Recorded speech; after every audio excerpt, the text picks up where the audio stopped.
달빛 아래 속삭임, 한국 귀신 이야기, 속에 고요한 아침의 나라, 유구한 역사의 나라, 활기찬 문화의 나라, 한국. 하지만 그 이면에는 그림자가 어른거립니다.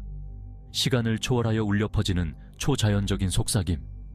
이것이 바로 대대로 전해지는 한국 귀신 이야기의 속삭임입니다. 한국 귀신 이야기는 고대 샤머니즘, 불교 신앙, 유교적 가치관이 흥미롭게 어우러져 있습니다. 이 이야기들은 단순한 무서운 이야기가 아닙니다. 한국 역사, 사회적 불안, 그리고 영적 세계의 영속적인 힘을 반영합니다. 복수, 구원, 그리고 산자와 죽은 자 사이의 미묘한 균형이라는 주제를 탐구하며 한국인의 정신세계를 엿볼 수 있게 해줍니다.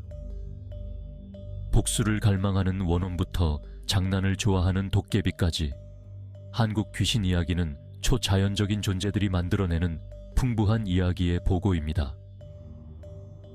이 이야기들은 우리 주변을 둘러싼 보이지 않는 힘을 일깨워주며 계속해서 사람들의 마음을 사로잡고 공포를 안겨줍니다. 현실과 초자연적인 세계의 경계가 모호해지고 고대의 공포가 그림자 속에 서려 있는 한국 귀신 이야기의 중심으로 함께 여행을 떠나보시죠. 2부 처녀 귀신의 원한 한국 귀신 이야기에서 가장 상징적인 존재 중 하나는 바로 처녀 귀신입니다. 그녀는 슬픔, 분노, 그리고 이루지 못한 갈망을 구현하는 존재입니다. 그녀의 이야기는 젊은 여성이 결혼도 하기 전에 죽어 미완의 삶을 남겨두고 떠나야 했던 비극적인 이야기입니다.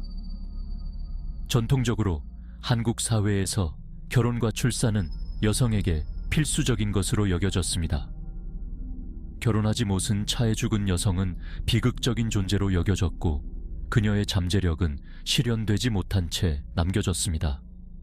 이러한 사회적 인식은 살아생전 이루지 못했던 것들에 대한 갈망을 간직한 채 구천을 떠도는 원혼, 처녀귀신 이야기의 바탕이 되었습니다. 처녀귀신은 종종 긴 검은 머리카락을 휘날리며 흰 상복을 입은 모습으로 묘사됩니다.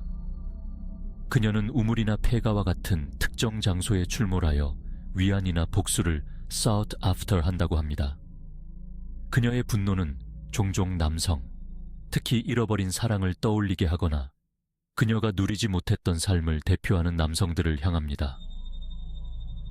처녀귀신의 이야기는 여성에게 가해지는 사회적 압력과 여성의 자율성을 부어갚았을 때 발생하는 비극적인 결과를 보여주는 가슴 아픈 포민넬새입니다.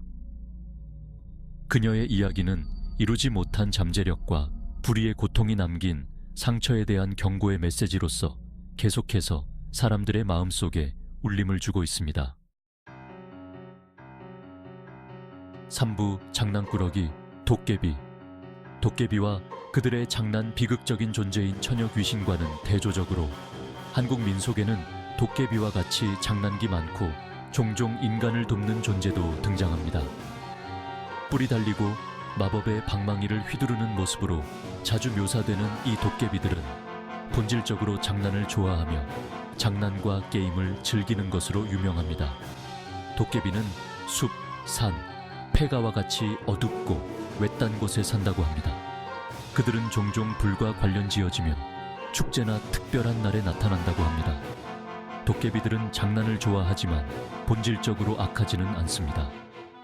어떤 이야기에서는 도깨비가 수호신으로 등장하여 사람들을 해로부터 보호하거나 행운을 가져다 주기도 합니다. 그들은 수수께끼와 도전을 좋아하는 것으로 알려져 있으며 종종 자신을 앞지르는 자들에게 보상을 해주기도 합니다. 장난기 많고 예측 불가능한 행동을 하는 도깨비는 한국 귀신 이야기에 유쾌함을 더합니다. 그들은 예측할 수 없는 자연의 힘과 우리를 둘러싼 보이지 않는 세계를 존중하는 것의 중요성을 상징합니다. 신비로운 구미호 9개의 꼬리를 가진 여우를 빼놓고 한국 귀신 이야기를 논할 수는 없습니다. 오랜 전설과 민담 속에 등장하는 이 신화 속 동물은 아름다움과 위험, 유혹과 배신을 동시에 구현합니다. 구미호는 종종 인간의 모습으로 변신하여 자신의 본성을 숨긴 채 놀라울 정도로 아름다운 여성으로 묘사됩니다.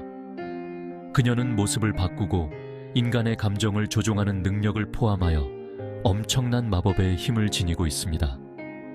물론 구미호의 가장 눈에 띄는 특징은 9개의 꼬리이며 각 꼬리에는 그녀의 힘이 담겨 있다고 합니다. 구미호 전설은 종종 사랑, 배신, 그리고 불멸에 대한 갈망이라는 주제를 중심으로 전개됩니다. 구미호는 인간의 심장을 갈망하며 자신의 생명력을 유지하기 위해 인간의 심장을 먹는다고 합니다. 어떤 이야기에서는 구미호가 여우의 본성을 버리고 완전한 인간이 되기를 바라며 진정한 사랑을 갈구합니다. 그러나 그녀의 욕망은 종종 그녀 자신의 포식자적인 본능으로 인해 좌절됩니다. 구미호의 이야기는 미지의 세계에 대한 유혹과 억제되지 않은 욕망의 위험성에 대한 경고를 담고 있습니다. 그녀의 이야기는 인간과 동물의 관계의 복잡성과 초자연적인 힘의 매혹적인 힘을 탐구하며 계속해서 사람들의 마음을 사로잡고 있습니다. 한국 귀신 이야기는 한국에서 불교와 유교보다 앞선 오래된 신념 체계인 샤머니즘과 깊은 관련이 있습니다. 무당이라고 불리는 샤먼은 인간 세계와 영혼의 세계를 이어주는 매개체 역할을 합니다. 무당은 한국 사회에서 매우 중요한 역할을 하며 영혼을 달래고 조상에게 질을 구하고 세상의 균형을 회복하기 위해 의례를 행합니다. 그들은 종종 악령을 쫓아내고 아픈 사람들을 치료하고 죽은 자를 저승으로 인도하기 위해 불립니다. 무당이 행하는 의례는 종종 음악, 춤, 무아지경 상태를 포함하는 정교하고 극적인 의식입니다. 이러한 의례는 산자와 죽은 자의 경계가 느슨하고 했던 한국 고대 영성의 뿌리를 엿볼 수 있게 해줍니다. 한국 귀신 이야기는 고대의 믿음에 뿌리를 두고 있지만 현대 사회에서 새로운 형태로 진화하고 있습니다. 주로 입소문이나 인터넷을 통해 퍼지는 도시 괴담은 현대 사회의 불안과 공포를 반영하며 일상생활 속에 초자연적인 존재를 엮어냅니다. 학교에 얽힌 괴담, 저주받은 아파트, 도시의 그림자 속에 숨어있는 원혼에 대한 이야기는 흔히 찾아볼 수 있습니다. 이러한 이야기는 종종 무분별한 행동이나 전통적인 믿음을 경시하는 것에 대한 경고를 담고 있습니다.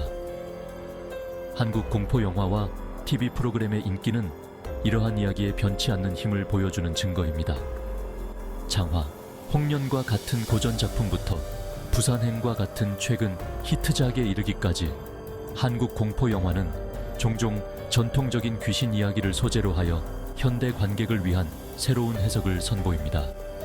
이러한 한국 귀신 이야기의 현대적 변용은 급변하는 세상 속에서도 한국 귀신 이야기가 얼마나 뛰어난 적응력을 가지고 있으며 여전히 우리 삶에 영향을 미치고 있는지를 보여줍니다. 대대로 전해지는 한국 귀신 이야기는 한국인의 상상력에 여전히 강력한 영향력을 행사하고 있습니다. 단순한 미신을 넘어 이 이야기들은 한국이라는 나라의 역사, 신념, 그리고 두려움을 반영하며 그 영혼을 들여다볼 수 있는 창을 제공합니다. 한국 귀신 이야기의 지속적인 매력은 미지의 세계에 대한 두려움, 연결에 대한 갈망, 그리고 죽음에 직면한 인간 존재로서 삶의 의미를 찾는 여정과 같은 보편적인 인간 경험을 건드리는 데 있습니다. 이 이야기들은 세상이 우리가 완전히 이해할 수 없는 방식으로 우리 삶을 형성하는 보이지 않는 힘으로 가득 찬 신비로운 곳임을 일깨워줍니다.